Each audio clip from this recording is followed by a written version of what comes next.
오늘은 제가 쓴 책 신은 살아있습니다. 두 번째 챕터 신이 존재하나요를 읽어드릴게요. 신이 존재하나요? 그리스도께선 당신을 위하여 오셨습니다.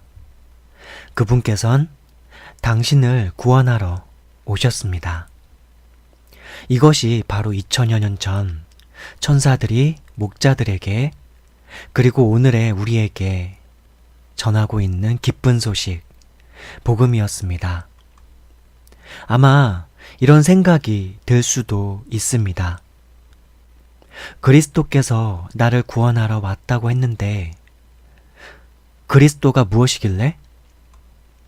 나를 구원하기 위하여 왔다고 하는데 내가 왜 구원받아야 하지? 날 위해 왔다고 하는데 나의 무엇을 위해 왔다는 것이지? 네, 맞습니다. 의문이 들 겁니다. 의문이 들어야 하고 의문을 가져야 합니다. 이제 당신이 그 하나하나의 의문을 풀어갈 수 있도록 제가 돕도록 할게요. 먼저 물어볼 것이 있습니다. 신이 존재한다는 사실을 믿는지요? 시몬 베드로가 대답하여 가로되 주는 그리스도시요 살아계신 하나님의 아들이시니이다. 사도 베드로는 예수님에 대해서 주는 그리스도시요, 이 말은 이제 메시아라는 뜻입니다. 메시아란 말은 기름 부음 받은 자라는 뜻이고, 그것은 여호와 하나님이라고 하는 그분께서 구약 시대 때 옛날에 미래에 앞으로 사람을 구원하기 위하여 주실 어떤 구원자라는 의미로 쓰였던 표현입니다. 메시아란 표현이 그랬고, 그 메시아는 히브리어 단어고요. 그 히브리어 단어를 헬라어로 바꾼 이제 표현이 그리스도입니다. 그렇게 사도 베드로는 예수님에 대하여 주는 그리스도시요 살아계신 하나님의 아들이시니이다 라고 마태복음 16장 16절에서 고백했습니다. 그리고 히브리서 12장 22절에서 사도 바울은 이렇게 고백했네요. 그러나 너희가 이른 곳은 시온산과 살아계신 하나님의 도성인 하늘의 예루살렘과 천만 천사와 라고 이렇게 성경 구절이 나와 있는데, 여기서 주목해 볼 부분은 사도 바울은 이렇게 고백하고 있는 것입니다. 살아계신 하나님의 도성인, 이렇게 고백하고 있다는 거죠. 하나님이 존재하는데 일단 존재하는 걸 깔아두고 그분이 살아계신다 라고 그렇게 이미 고백을 하고 있다는 것입니다. 자, 요한계시록 9장 14절에서는 사도 요한이 또한 이렇게 고백하고 있습니다. 세세토록 살아계신 자, 곧 하늘과 그 가운데 있는 물건이며 땅과 그 가운데 있는 물건이며 바다와 그 가운데 있는 물건을 창조하신 이를 가리켜 맹세하여 가로되 지체하지 아니하리니 라고 고백하고 있습니다. 좀 문장이 길죠.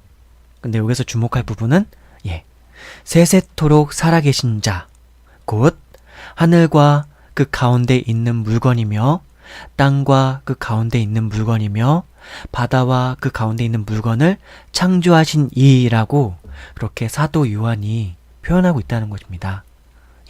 하늘과 그 가운데 있는 물건, 땅과 그 가운데 있는 물건, 바다와 그 가운데 있는 물건을 창조하신 분, 그분을 어떻게 표현했냐면 세세토록 살아계신 자라고 그렇게 사도 요한은 고백을 하고 있는 것이죠.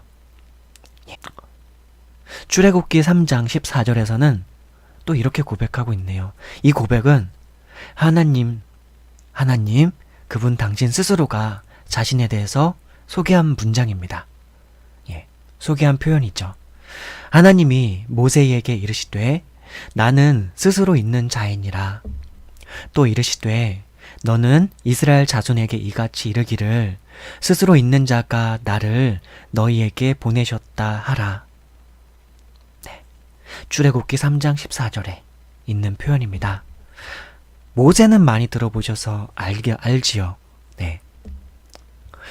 그 이스라엘 민족을 이제 이집트라고 하는 예, 당시에 우리나라 지금 현재 세계의 미국과 같은 강력한 어떤 헤게모니, 어쨌든 권력과 어떤 힘을 가지고 있었던 그 이집트란 나라에서 노예살이를 하고 있었던 이스라엘 백성들을 구출해내서 함께 데리고 가나안 땅으로 이제 인도하는 어떤 뭐라 할까요?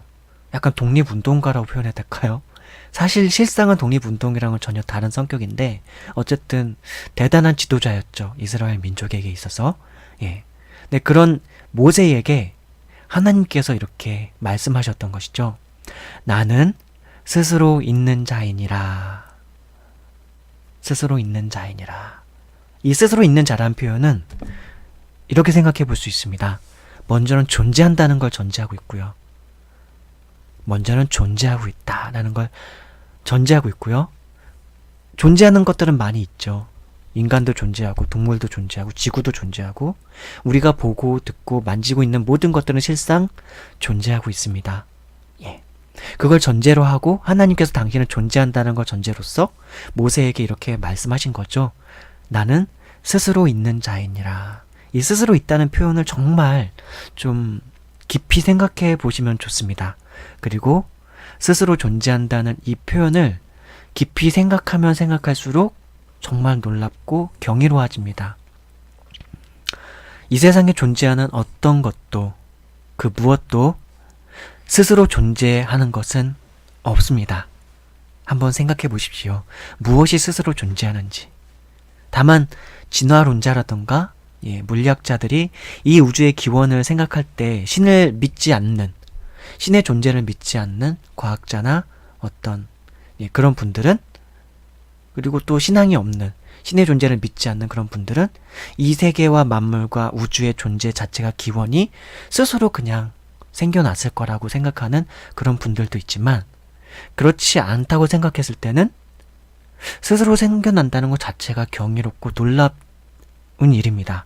근데 우리 이제 크리스찬 입장에서 성경을 믿고 예수 그리스도를 믿는, 그래서 예수 그리스도를 통해서 신의 존재를 믿고 있는 우리 그리스도인들 입장에서는 이 스스로 있는 존재는 이 세상에서 유일한 존재 딱 한 분밖에 없습니다.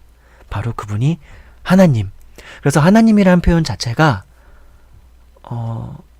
the only one 해가지고 어떻게 보면은 유일한 한 분이에요. 유일한 존재예요. 그래서 하나님, 하나인 유일한 존재라고 해서 하나님이라고 그렇게 표현하는 거고요.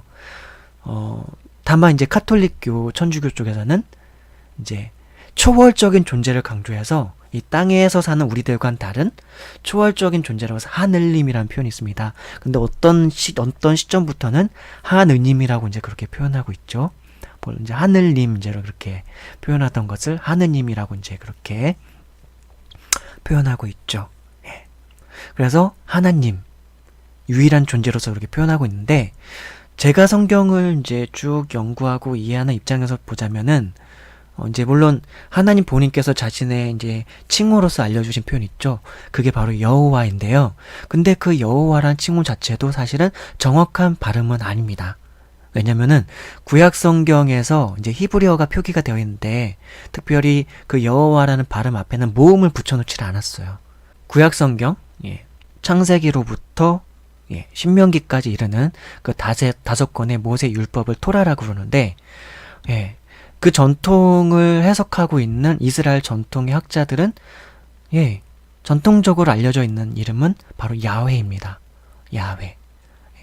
그러니까 야훼란 발음이 어떻게 보면은 좀 더 정확한 발음이라고도 할 수가 있겠죠. 그럼 여호와라는 발음은 어떻게 나온 것이냐? 그게 이제 그 원래 이제 자음이 있거든요. 그 히브리어 그 여호와라는 그 이름을 모음을 빼고 자음으로만 했어요. 그 이유가 또 있는데, 그 이유가 또 있는데 그것은 이제 십계명에 보면은 여호와 이름을 망령되이 일컫지 말라 하는 게 있어가지고 하나님의 이름을 함부로 함부로 좀 가당치 않게 함부로 오용하거나 남용하거나 함부로 부르지 못하도록 이제 그렇게 모음을 빼놓고 해서 했기 때문에 그렇게 자음만 기록된 것이었어요. 그렇기 때문에 자음만 있었는데, 그럼 여호와라는 그 발음은 어떻게 된 것이냐 하면은, 여호와라는 발음은 이제 그 설명까지 들어가면 좀 길어지니까. 여호와란 발음은 그 여호와의 자음에다가 그 제노바인가 하는 또 주라는 퀴리오스 제노바 뭐 그런 이제 헬라어로 이제 표현된 그거가 있는데 거기에 있는 모음을 붙여다가 해서 결국은 여호와라는 발음이 합성돼서 그렇게 나온 이름인 것이죠. 그러니까 발음상으로도 사실 부정확하고 하기 때문에 저는 사실 성경을 읽을 때 뭐랄까 여호와라는 표현이 좀 꺼려져요, 사실은. 이거 하나님 이름 아닌데. 그렇다고 그럼 야훼는 정확한 발음이냐? 그것도 정확한 발음은 아니래요. 그러니까 저는 생각한 것은 본래 하나님께서 본인을 설명해 주신 뜻이 스스로 있는 자이거든요. 그걸 다른 표현을 하면은 굳이 우리 한국말로 표현하자면 자존자. 자존자. 스스로 존재하는 분. 그걸 이제 한국말로 표현하면은 자존자이시잖아요. 그러니까 저는 의식적으로 구약 성경을 읽을 때 여호와라는 표현이 나오면 여호와라는 그 하나님의 명칭 혹은 성호 혹은 칭호가 나오면은 저는 의식적으로 그 부분 앞에는 자존자라는 의미를 많이 생각을 해요. 맞다. 이 세상에서 유일하게 스스로 존재하는 분 하나님이지. 스스로 계시는 분, 자존하시는 하나님. 그 의미를 생각하면 어마어마하게 많은 것들이 깨달아져요. 정말 광대하시기도 하시고 이 세상에 존재하는 우리 우주보다도 큰 존재가 바로 자존하시는 하나님. 근데 이 세상에 어떠한 작은 물질보다도 더 작게도 존재하실 수 있고 그걸 지으신 분이 또한 스스로 계신 하나님. 그 의미를 생각하면서 하면은 이 스스로 있는 자라는 이 의미 속에 전능하신 하나님, 거룩하신 하나님, 유일하신 하나님, 그 모든 게 다 함의가 되어 있다는 것이 깨달아집니다. 그렇기 때문에 여호와라는 표현도 있지만 그거는 마음으로 생각하고 어차피 발음에 해당되는 거기 때문에 여호와도 좀 부정확한 발음이고 야훼도 부정확한 발음이라고 한다면 그 의미를 생각해서 하나님께서 사실은 그 칭호를 알려주실 때도 그 의미를 이스라엘 백성들에게 당시 시대 이스라엘 백성들에게 그리고 이후에 있을 사람들에게도 하나님을 생각할 때 가장 어떻게 보면 명확하게 하나님의 존재를 떠올릴 수 있을 만한 칭호로서 그렇게 알려주신 것이었거든요. 그게 바로 스스로 있는 자. 발음으로 치자면 야훼도 될 수 있고 여호와도 될 수가 있는 거죠. 이건 학자들 간에서도 막 논쟁을 했지만 사실은 근데 여호와라는 칭호는 너무나 명확하게 합성된 단어라는 게 확실하니까 저는 그 발음은 부정확한 것 같고 그나마 어쨌든 구약 성경을 쭉 믿어왔고 지금도 믿고 있는 그 이스라엘 전통에서 쭉 발음되어 왔던 그 발음 야훼 혹은 야훼라고 발음되어지는 그 발음 그게 그나마 좀 비슷한 발음인 것 같아서 저는 차라리 한때는 제가 블로그에다가 이 성경 말씀을 종종 옮겨 적을 때면은 여호와라는 표현은 그냥 다 없애버리고 그냥 그 부분을 야훼로 대체해서 제가 그렇게 복사해서 적기도 했었어요. 여호와의 증인들이 가져다주는 좀 안 좋은 이미지도 있고 해서 아마 제가 그랬었는데 요즘 기독교가 흘러가는 거 보면 여호와의 증인들이 좀 더 뭐랄까 삶에 있어서는 그들이 좀 더 신실하려고 노력하는 것 같지 않나 싶어서 씁쓸한 부분도 있고요. 아무튼 그렇습니다. 이 여호와의 증인 그리고 이단 관련해서는 제가 언젠가 나중에 한번 쭉 정리를 해서 말씀드릴 일이 있을 것 같습니다. 그래서 성경에서 신이 존재한다는 이 사실을 믿는 사람들이 어떻게 기록해놨는지를 한번 살펴보고 있는데요. 쭉 한번 좀 더 보겠습니다. 성경에서는 어떻게 고백하고 있을까요? 성경에 있는 많은 구절들을 다 읽어드리진 않을 거예요. 그러나 대표적으로 읽어드릴게요. 적어도 책에 제가 기록해놓은 것만큼은요. 만물이 그에게서 창조되되 하늘과 땅에서 보이는 것들과 보이지 않는 것들과 혹은 왕권들이나 주권들이나 통치자들이나 권세들이나 만물이 다 그로 말미암고 그를 위하여 창조되었고 골로새서 1장 16절에 있는 말씀 9절인데요. 골로새서는 이제 사도 바울이 기록한 것으로 그렇게 알려져 있습니다. 그러니까 사도 바울이 이렇게 고백하고 있다고 보는 거죠. 만물이 그에게서 창조되되 이미 신이 존재한다는 걸 바탕으로 해서 이 세상에 존재하는 모든 만물이 그에게서, 이 그는 바로 하나님이시죠. 하나님이 하나님에게서부터 창조되되 하늘과 땅에서 보이는 것들과, 그러니까 하늘도 하나님께서 지으시고, 그리고 땅에서 보이는 것들과 그리고 보이지 않는 것들, 우리가 흔히 생각하는 보이지 않지만 존재하는 것이라고 명확하게 알고 있는 거는 산소, 뭐 이산화탄소, 여러 가지 산소와 같은 것들, 그런 것들이죠. 네. 그래서 보이는 것들과 보이지 않는 것들. 그러나 사도 바울이 의도한 것은 보이지 않는 것들 또 속에는 단순히 물질적인 것뿐만 아니라 영적인 것에 해당하는 것들도 있습니다. 네.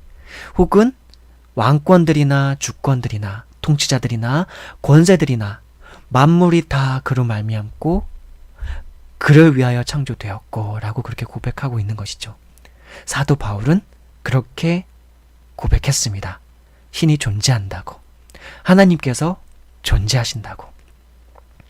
근데 그 하나님 그냥 단순히 존재할 뿐만 아니라 만물이 그에게서 창조되었고 하늘과 땅에서 보이는 것들과 보이지 않는 것들과 혹은 왕권들이나 주권들이나 통치자들이나 권세들이나 만물이 다 그로 말미암고 그를 위하여 창조되었고 라고 그렇게 사도 바울은 고백하고 있는 것이죠.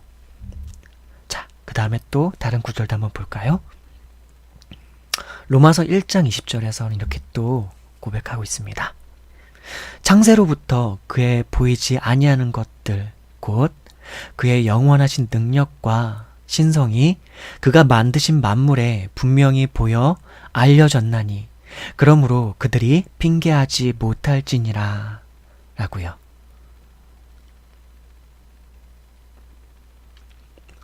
다시 한번 볼까요? 창세로부터 그의 보이지 아니하는 것들 곧 그의 영원하신 능력과 신성이 그가 만드신 만물에 분명히 보여 알려졌나니 뭐라고요? 그러므로 그들이 핑계하지 못할지니라. 여기서 그러므로 그들이 핑계하지 못한다는 그 그들은 누구죠? 일반적인 사람들, 불신자들, 신의 존재를 믿지 않는 사람들이 핑계하지 못할 거라고 그렇게 고백하고 있습니다. 이 로마서는 사도 바울이 기록한 것으로 그렇게 학자들 사이에 그렇게 알려져 있습니다.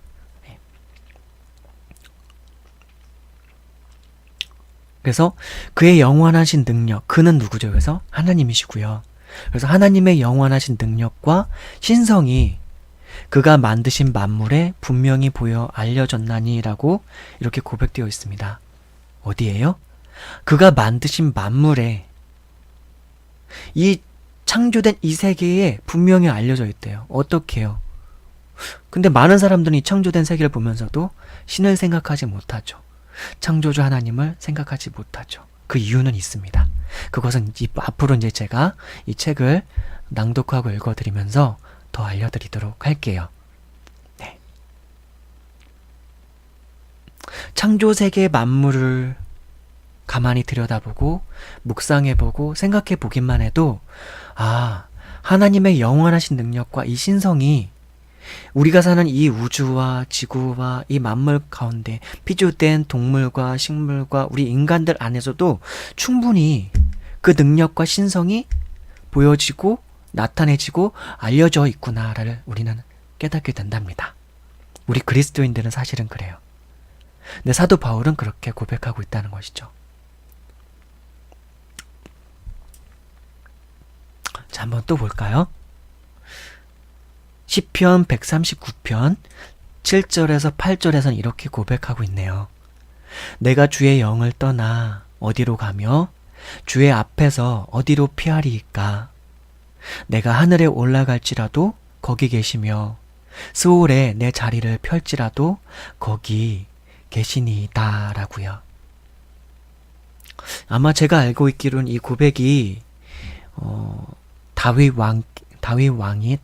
왕이 고백한 걸로 알고 있습니다. 예. 내가 주의 영을 떠나 어디로 가며, 다윗 왕은요 단순히 이스라엘 왕일 뿐만 아니라요 사실은 선지자이기도 했어요. 왕인데 동시에 선지자였어요. 근데 그거를 확실히 좀 알고 성경을 묵상하시면 더 좋습니다. 왕이 성경을 기록했네. 단순히 막 정치적인 목적이라던가 왕권을 위해서 그렇게 기록한 게 아니라 정말 하나님을 사랑하는 신실한 신자였어요. 아울러서 선지자라는 표현을 쓸 때 어떻게 쓰냐면요. 선지자라는 표현 혹은 대언자라는 표현을 쓸 때는요. 하나님께로부터 계시를 받은 사람이라는 의미로 써요. 그래서 하나님께로부터 계시를 받아서 일반 대중, 일반 사람들에게 하나님을 나타내 보여주는 사람으로서의 어떤 표현을 쓸 때 선지자라는 표현을 써요. 그리고 대언자란 말, 하나님의 말을 대신 전해주는 사람이라는 뜻으로서 그렇게 설명해주거든, 그렇게 표현하거든요. 그러니까 다윗 왕은 그런 사람이었거든요. 근데 그 사람이 어떻게 고백했냐면은 내가 주의 영을 떠나 어디로 가며, 그러니까 하나님의 영을 떠나 어디로 가며, 그러니까 다윗 왕이 되게 그분이 인생이 정말 곡절이 있는 인생을 살았거든요. 그분도 나중에 한번 사무엘상부터 열왕기상 정도까지 읽어보시면 될 것 같은데요. 사무엘상, 사무엘하를 읽어보시면 다윗 왕의 일생을 다 볼 수가 있습니다. 그 사람이 어떻게 살았는지가 다 나와요. 네. 근데 그 사람이 그렇게 힘든 나날들과 또 어려운 나날들을 거치면서도 그가 잃지 않았던 게 있었는데 하나님을 사랑하는 마음, 그리고 하나님을 신앙하는 마음을 잃지 않았었어요. 그리고 그 신앙을 따라 살아갔고, 그 신앙을 따라 살아갈 때 그는 비록 그 왕으로서 살아가는 과정에 실수가 한두 번 정도 있긴 했지만 그 외에는 참 하나님을 향해서 신실한 삶을 살았던 한 인간이었고, 그리고 이스라엘 역대 왕 중에서 가장 어떻게 보면은 신실한 왕으로서, 위대한 왕으로서의 삶을 살았던 왕이었습니다. 그리고 하나님 앞에선 신실한 신자였고 하나님을 사랑하는 한 인간으로서의 존재였죠. 근데 그가 이렇게 고백하고 있는 거예요. 내가 주의 영을 떠나 어디로 가며 주의 앞에서 어디로 피하리까. 본인이 살아보니까 내가 어디를 가도 하나님의 영이 나와 함께 하시더라. 그리고 내가 어디에 가도 하나님을 떠나서 존재하는 것은 없더라. 그렇다는 거죠. 근데 이 고백은 꼼 씹는 농부인 저의 입장에서도 제 입장에서도 살아보니까 그렇더라고요. 우리 크리스찬들이 부르는 찬양 중에 그런 게 있어요. 주의 신은 내가 떠나 어디로 다니리까. 주는 모든 것 아시오니 어디로 다니리까. 제가 되게 좋아하는 찬양 중에 한 곡인데요. 네, 이 찬양을 부를 때는 맞다, 하나님이 늘 나와 함께 하시고, 맞다, 난 주님 떠나선 살 수 없어, 그런 마음의 고백을 같이 하게 되는 거죠. 그러니까 다윗 왕은 살아계신 하나님이 단순히 살아계실 뿐만 아니라 존재하실 뿐만 아니라 그분은 내가 어디를 가도 어디에 있으나 늘 함께 하시는 분이시고, 나는 또한 어디에 있어도 주님을 피할 수 없다는 것을 고백하고 있습니다. 내가 주의 영을 떠나 어디로 가며 주의 앞에서 어디로 피하리까.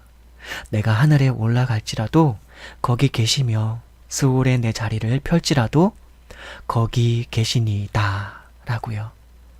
그러니까 하늘에 올라간 적은 없는데 가상으로 그렇게 생각했나 봐요. 하늘에 올라갈지라도 거기 계시고 스올에 내 자리를 펼지라도 거기 계시나이다. 스올이라는 건 약간 무덤이라고 표현을 생각하시면 돼요. 무덤. 무덤. 땅속. 혹은 죽음의 세계. 약간 그렇게 생각하셔도, 죽음의 세계, 그렇게 생각해도 돼요. 사망과 관련된. 나중에 이 의미도 한번 풀어서 설명해 드릴 수 있으면 좋겠네요. 이런 거 이제 그랜드 종합 주석 같은 주석집에 보면 정확히 또 이제 좀 히브리어 단어 어휘와 관련해서 이제 어느 정도 풍부하게 설명되어 있거든요. 예전에 본 적이 있는데 제 기억을 더듬어서 설명드리는 거라서 가끔 오류가 조금씩 있을 수는 있습니다. 또 신명기 4장 29절. 신명기도 이제 모세가 하나님의 사람, 모세가 기록한 것을 그렇게 알려져 있습니다. 그러나 이제 한번 살펴볼까요? 그러나 네가 거기서 너의 하나님 여호와를 찾게 되리니 만일 마음을 다하고 뜻을 다하여 그를 찾으면 만나리라. 네.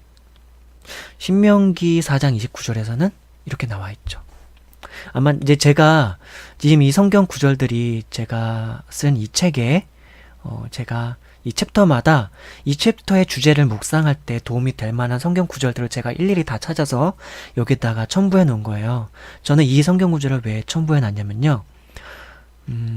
다시 한번 읽어볼게요. 네가 거기서 너의 하나님 여호와를 찾게 되리니 만일 마음을 다하고 뜻을 다하여 그를 찾으면 만나리라 라고 기록하고 있는 이 구절이에요.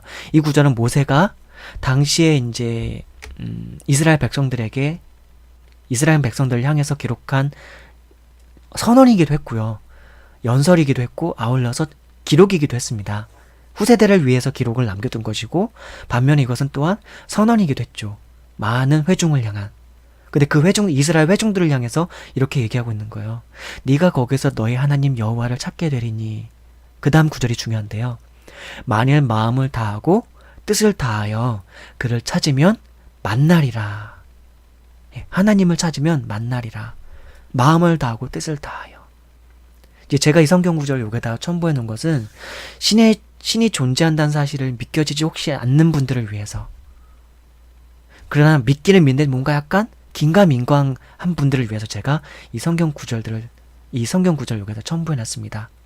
만약 신이 존재한다는 사실을 믿겨지지 않는다면은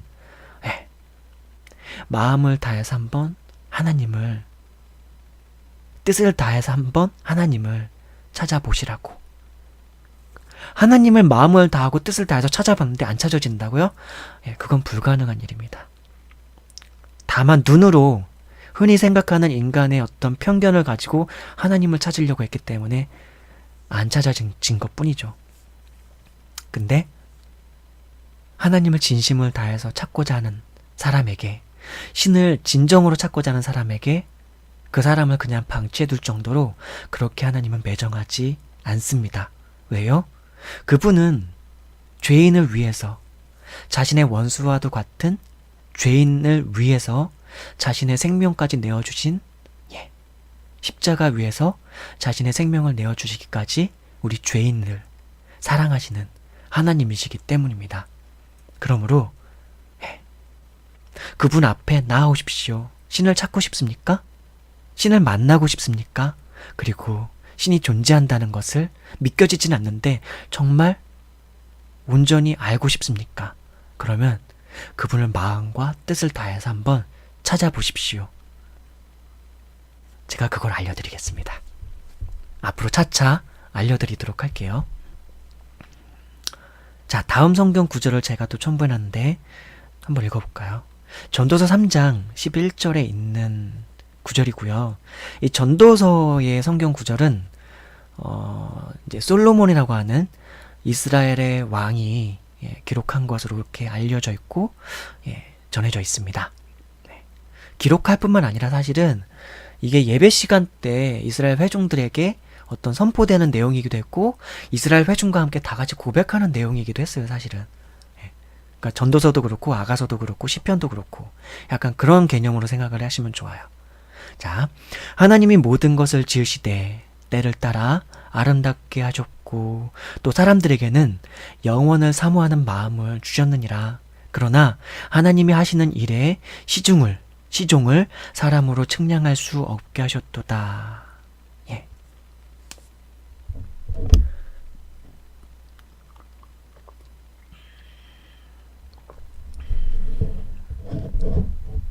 이 성경 구절 역시도 하나님이 존재한다는 걸 전제로 그분께서 모든 것을 지으시되 때를 따라 아름답게 하셨고 또 사람들에게는 영원을 사모하는 마음을 주셨느니라.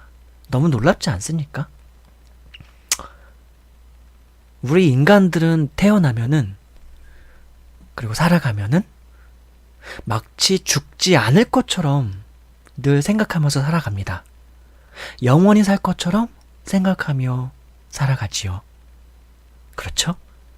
그렇지 않나요? 전 그랬습니다. 근데 언젠가 살아가다 보면 이제 알게 되죠. 누구나 사람은 죽는다는 것을. 근데 신기한 게도 본래 사람은 죽을 걸 알면서도 영원을 꿈꾸면서 영원을 사모하면서 사실은 살아가고자 하는 본능이 이 안에 다 있어요. 근데 사실은 알고 보니까 이게 우리의 창조주 하나님께서 우리에게 그 마음을 주셨기 때문이었던 거죠. 그리고 실제로는 원래 한 가지 비밀을 알려드리면 창세기에는 사실 나와 있는 비밀입니다. 그리고 성경에는 이미 나와 있는 비밀입니다. 뭐냐면 사람이 본래 하나님의 형상으로 지음받아서 본래는 하나님의 형상으로 지음받았기 때문에 이 영원을 사모하는 마음이 있는 거예요. 왜냐하면 하나님은 영원하신 존재이기 때문에 스스로 존재하는 분이시고 스스로 영원까지 살아있는 존재이시니까 죽을 수도 없는 분이시니까. 근데 그런 분을 내 형상을 따라 지음받았기 때문에 그래요. 그렇습니다. 성경을 묵상하면은 우리가 흔히 생각하지 지금 현대 특히 이 21세기를 살아가고 있는 이 현대를 살아가고 있는 우리들로서는 만약에 비신앙인이라면 하나님을 온전히 알지 못한 사람들이라면은 전혀 생각하지 못했던 것들을 성경을 통해서는 너무 많은 것들을 깨닫고 알 수 있게 돼요. 묵상할 수 있게 돼요. 진지한 마음으로 성경 앞으로 나온다면 말이죠. 예. 자, 이제 한 두 구절 정도가 더 남아 있습니다. 한번 좀 읽어볼게요. 예레미야 24장 7절 말씀입니다. 예레미야 성경은요, 구약 성경 중에 한 성경이고 예레미야 선지자가 기록하였다고 학자들 간에 알려져 있습니다. 내가 여호와인 줄 아는 마음을 그들에게 주어서 그들이 전심으로 내게 돌아오게 하리니 그들은 내 백성이 되겠고 나는 그들의 하나님이 되리라. 이게 하나님의 심정에 담긴 성경 말씀 구절이고요. 예레미야 선지자가 이렇게 기록하였고 또한 선언하였던 말씀입니다. 뭐라고 나와 있나요? 내가 여호와인 줄 아는 마음을 그들에게 주어서 여호와인 줄 아는 마음을 그들에게 주어서. 그럼 여호와인 줄 아는 마음은 뭐죠? 그 여호와는 아까 어떻다고 그랬죠? 그 뜻이 스스로 계신 자, 스스로 있는 자. 근데 스스로 있는 자라는 의미가 뭐라고 아까 제가 설명드렸죠? 이 세상의 유일한 존재, 유일하게 스스로 있을 수 있는 존재, 영원 전부터 영원 후까지 있을 수 있는 그런 존재. 그런 존재는 유일한 존재이고 그런 존재는 세상을 창조한 존재이고 그 세상을 창조한 존재는 전능한 하나님이고 거룩한 하나님, 이 땅의 모든 만물과 구별되는 하나님, 거룩한 하나님임은 아울러서 그분은 사랑의 하나님이시죠. 내가 여호와인 줄 아는 마음을 그들에게 주어서 스스로 존재하는 절대 전능의 하나님인 줄 아는 마음을 그들에게 주어서 그들이 전심으로 내게 돌아오게 하리니. 그들은 이제 이스라엘 백성이고 훗날 하나님의 백성이 될 사람들을 말합니다. 그들이 전심으로 내게 돌아오게 하리니 그들은 나의 백성이 되겠고 나는 그들의 하나님이 되리라 라고 하나님께서 약속을 또한 주시고 계시는 것이죠. 반드시 그렇게 하시겠다는 거예요.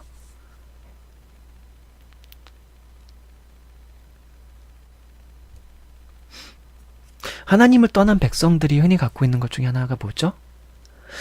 일단 여호와 하나님, 예수 그리스도의 하나님을 떠나 있죠. 그분을 믿지 않죠. 그리고 다른 신 혹은 다른 신앙이라고 하는 걸 갖고 살아가는 사람들이 있고요. 아울러 신이라고 하는 절대자를 부인하고서 그냥 세상이나 우주는 그대로 그냥 생겨났고 나라는 존재도 그냥 생겨나서 그냥 죽으면 끝, 그렇게 생각하며 살아가고 있는 어떤 신앙이 없는 사람으로서 살아가고 있는 자연인으로서의 사람들이 또한 있죠. 그렇죠? 근데 하나님께서 내게 돌아오게 하리니 라고 말씀하시는 거죠. 내게 돌아오게 하리니. 그러니까 신이 존재하고 하나님은 존재한다는 게 이 말씀 구절에서도 너무 확연히 나타나는 거죠.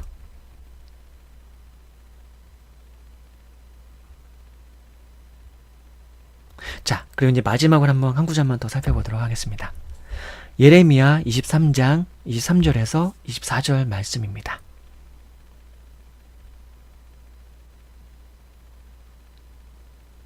여호와의 말씀이니라. 나는 가까운 데에 있는 하나님이요 먼 데 있는 하나님은 아니냐. 여호와의 말씀이니라. 사람이 내게 보이지 아니하려고 누가 자신을 은밀한 곳에 숨길 수 있겠느냐. 여호와가 말하노라. 나는 천지에 충만하지 아니하냐. 너무 놀라운 말씀이죠. 제가 아까도 말씀드렸죠. 아까 모세에게 하나님께서 말씀하시면서 본인을 소개했던 나는 스스로 있는 자니라. 이걸 발음을 하면은 야훼, 야의회, 야훼 뭐 그런 발음이 된다 그랬어요. 그래서 하나님께서 모세에게 소개시켜준 그 이름이 스스로 있는 자라고 하는데 그 스스로 있는 자라는 의미를 정말 깊이 생각하면 생각할수록 너무나 놀랍다는 것을 제가 아까 말씀드렸잖아요. 근데 여기서 또다시 여호와의 말씀이니라 라고 하면서 본인이 말씀하시는데, 그러니까 저는 이 여호와라는 표현도 좋지만 그 말씀을 읽을 때는 자존자의 말씀이니라, 스스로 있는 자의 말씀이니라 라고 그렇게 읽으시면 참 좋을 것 같아요. 그럼 그 의미가 더 풍부하게 다가와요.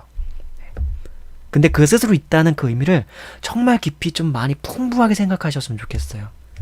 그걸 과학과도 관련해서 좀 생각해 봤으면 좋겠고, 어떤 절대적인 능력과도 관련해서 생각해 봤으면 좋겠고, 그리고 이 세상의 유일무이한 존재로서의 의미도 생각해 봤으면 좋겠고, 그것을 예수 그리스도를 통해서 우리에게 나타내신 사랑의 하나님의 측면에서도 생각했으면 좋겠고, 영원하신 하나님의 측면에서도 생각했으면 좋겠고, 영원 후까지도 있을 그 하나님에 대해서 그런 측면에서도 생각해 봤으면 좋겠고, 정말 이 스스로 있다는 그 의미와 관련해서 영원 전부터 영원 후까지 계실 하나님이라는 측면과 관련해서 묵상하면 하면 할수록 정말 우리와 이 유한한 인생을 살아가고 있는 우리와 관련해서 너무 깊이 풍부하게 광후하게 깨달아지는 측면이 너무 많아요. 어떻게 비유를 들 수 있냐면은 요즘 우리가 뭐 우주 여행이다 해가지고 가끔 저쪽 이제 우주선 비슷한 거 뭐라죠? 인공위성 비슷한 거 하여튼 그런 거 타고서 지구 밖에 가가지고 우주를 바라본 우리 대한민국 사람 중에서 이소연 씨인가? 그분 있잖아요. 예.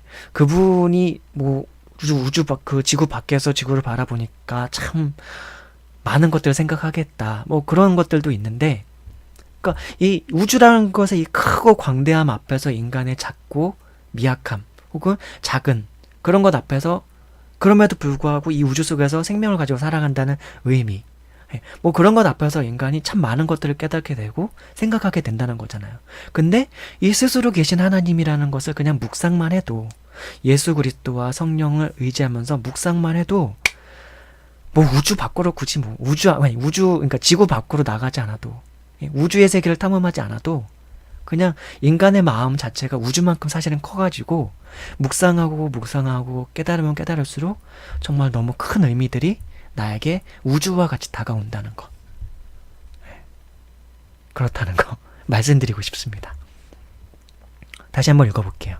여호와의 말씀이니라. 나는 가까운 데에 있는 하나님이요 먼 데에 있는 하나님은 아니냐. 이게 아까 제가 읽어드렸던 다윗 왕이 고백했었던 그것과도 대칭되는 거죠. 내가 주의 영을 떠나 어디로 가며 주의 앞에서 어디로 피하리까. 내가 하늘에 올라갈지라도 거기 계시며 스올에 내 자리를 펼지라도 거기 계시니이다. 이것은 물리적인 의미만 있는 게 아니라 사실은 영적인 의미까지 다 포함해서 다윗 왕이, 선지자였던 다윗이 그렇게 고백한 겁니다. 하늘은 사실 천상, 죽음 이후의 세계를 말하고, 스올도 죽음 이후의 세계지만 어쨌든 약간 지옥과도 같은 그런 약간 그런 의미까지 함의해서 표현한 건데, 무덤. 그러니까 영적인 세계라든지 물리적인 세계에서 하늘 저 높은 곳에 올라갈지라도, 혹은 땅속에 내가 죽음의 시체로서 존재할지라도, 혹은 영적인 세계에서 내가 천국에 갈지라도, 혹은 지옥에 갈지라도, 그곳 어디를 가더라도 하나님은 계시다는 걸 다윗 왕, 선지자였던 다윗이 그렇게 고백했는데, 예레미야 선지자가 또한 이렇게 고백하고 있어요. 예레미야 선지자가 고백했다기보다는 사실 이거는 대언입니다. 그러니까 하나님께서 주신 말씀을 그대로 전하고 있는 거죠. 여호와의 말씀이니라. 가까운 데에 있는 하나님이요 나는 가까운 데에 있는 하나님이요 먼 데에 있는 하나님은 아니냐. 그러니까 가까운 데에 있는 하나님이기도 하고 나는 멀리 있어도 하나님이다. 그렇게 하나님께서 스스로가 그냥 본인을 설명하고 계신 것이죠. 여호와의 말씀이니라. 사람이 내게 보이지 아니하려고 누가 자신을 은밀한 곳에 숨길 수 있겠느냐. 어디에 숨어도 사람은 하나님 앞에 노출될 수밖에 없다. 사람은 어느 곳에 있어도 하나님 앞에 존재할 수밖에 없다. 라는 것이죠. 이제 이걸 다윗 선지자가 다윗 왕이 고백했던 그 고백과 이제 함께 생각해 보면은 죽어서 천국에 가더라도 지옥에 가더라도 존재해서 우주에 가더라도 어딜 가더라도 하나님을 떠나서 존재하지 못한다는 거예요. 인간은 혹은 만물 모든 것은. 자, 다음 구절에 이렇게 나오죠. 여호와가 말하노라. 나는 천지에 충만하지 아니하냐. 여호와가 말하노라. 나는 천지에 충만하지 아니하냐. 예. 하나님께서 스스로 말씀하십니다. 자존자이신 스스로 계신 하나님께서 이렇게 말씀하고 계세요. 나는 천지에 충만하지 아니하냐. 영원하신 하나님께서 그렇게 말씀하고 계세요. 무궁하신 하나님께서 이렇게 말씀하고 계세요. 천지에 충만하지 아니하냐. 이 말은 뭐냐면 다르게 표현하면은 우주에 충만하지 아니하냐. 우주보다도 더 큰 세계가 있다면 그것에 충만하지 아니하냐. 이렇게 표현하고 계신 것이죠. 예, 신이 존재한다는 사실을 믿습니까? 저는 믿어요. 자, 앞으로 하나하나씩 한 번 더 알아가도록 해보겠습니다. 이제 제가 그 하나하나의 의문들을 풀어갈 수 있도록 제가 돕도록 할게요. 네, 오늘은 여기까지만 하도록 하겠습니다. 다음에는 3챕터, 3챕터 존재하는 모든 것들의 근원이라는 챕터를 한번 같이 책을 낭독해드리면서 한번 살펴보도록 하겠습니다.